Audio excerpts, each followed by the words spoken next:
Drive on to Wichita State's campus, and this memorial is one of the first things you'll see. It honors the 31 men and women who died in a plane crash in 1970. But to fully understand this memorial and what it really means, you'll have to take a journey hundreds of miles from this spot.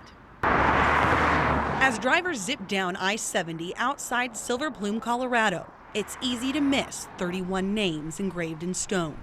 Loved ones come to this roadside memorial to be a little closer to the men and women who died on a nearby mountain 44 years ago. But this isn't close enough for Rick Stevens.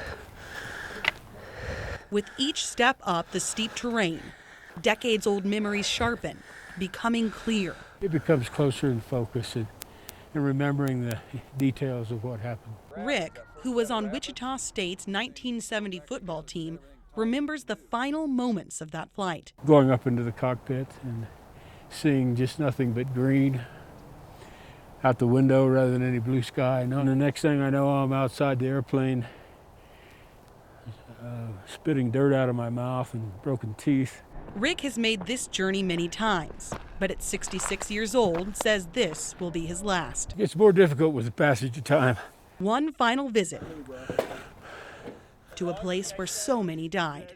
But 44 years later, here I am, and here you are, and we're certainly not, it's not an intention to relive the moment, but just an effort to recall the struggles of people. Sitting among the wreckage, Rick struggles with why he's here and others are not. I have a very difficult time of ever seeing how that is a plan, that was fate of some executed plan by whatever. While he may never get those answers, Rick and the others who trek to this site can remember those who were lost. Some sprinkle ashes. Others plant flags. Each act keeping the memory alive. Each tear releasing some of the pain. I just wish that all of the fellows that are still with us, they maybe relieved themselves of some of the pain that they must have. But that's a decision they have to make. It's a decision Rick will never regret. And this is a place he'll never see again. Rick steals one last glance, then places one foot in front of the other. The start of his final descent. In Silver Plume, Colorado, Hannah Davis, Eyewitness News. When you're a kid, it's easy to feel like no one sees you, and what you say doesn't matter. But a substitute teacher at Horace Mann School in Wichita discovered something. Give those kids a pen and a piece of paper, and suddenly they are empowered to speak their minds to the world's most powerful man. Dear Mr. President. Dear Mr. President. Mr. President. Dear Mr. President, my name is Michelle Ramstack. What would you say to the President of the United States? I am writing to say that I appreciate some of the work that you have done in office, but I'm annoyed by some of the others. And how different are your concerns from these 7th and 8th grade kids? I don't like the words that we are fighting, but I think you are doing a great job just trying to stop them. As pen meets paper, each student reveals a part of themselves. I'd like to talk about how you've handled the shootings of the young black men. Even though you cannot control what the judges decide, I'm glad you have brought up your opinion on these tragedies. You can travel the world and experience new things. That's on my bucket list, to travel the world. Making their wishes clear. Also, please tell your wife to work on school lunches. I think that the school lunches were fine the way they were. They're gross, and what I do eat is forced down. But these students' lives go deeper than lunch. And I am writing this to ask if you can please find a cure for cancer. Sage Martinez devoted her letter to a disease that's taken people she loves. Losing lots of people from cancer. Her emotions are real, and so are their requests. A sign that young people still have faith in the office that one of them may one day hold. In Wichita, Hannah Davis, Eyewitness News. These are the names of the 31 men and women who died in that plane crash. That accident affected Wichita State and this city as a whole, but it also changed the life of one man hundreds of miles away and started a connection that continues to this day. Every year, as October 2nd approaches, a pilgrimage begins up this rocky trail. Rick Stevens and most of his crew came from Wichita to hike to the site where the plane crashed 44 years ago.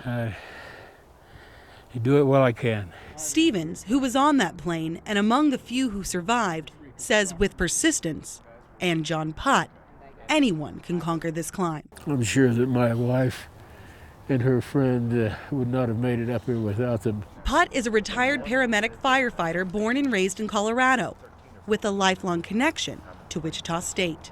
Going up, he's a helping hand, but at the crash site, Putt stays back in the trees. Everybody that was close to the incident, either directly or indirectly, it's a hole in all of our hearts. You see, John Putt has been here before. Probably standing 6 feet behind you and being frozen in fear for an hour and a half, unable to move.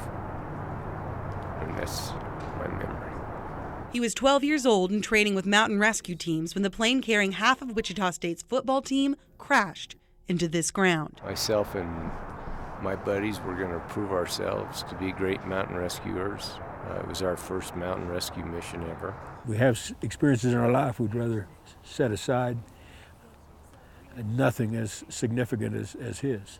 Stevens was seriously hurt and lost teammates and friends, but says Putt's experience may have been worse. But he has taken that experience and turned it into a plus for himself, and he's to be admired for that. After that crash, Putt dedicated his life to helping people in distress. To somehow redeem myself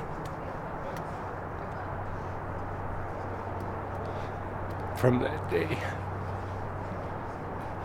To somehow give back in memory of everybody that perished here that day and suffered. It's a burden he's carried 44 years, a burden that Stevens wants to relieve during his final trip to this site. I can't even tell you how much I appreciate the fact that you've turned out to be the person that you are. And you as well. Thank you. Well, I was, as I've said before, I was spared a lot of that direct experience with the aftermath, and I'm in awe of you. Appreciate it. While Putt's lack of closure is clear, his mission is to help others find in these woods what he can't obtain. As a member of the rescue team, we just always want to be the guardian angels for everybody that needs to come up here. In Silver Plume, Colorado, Hannah Davis, Eyewitness News.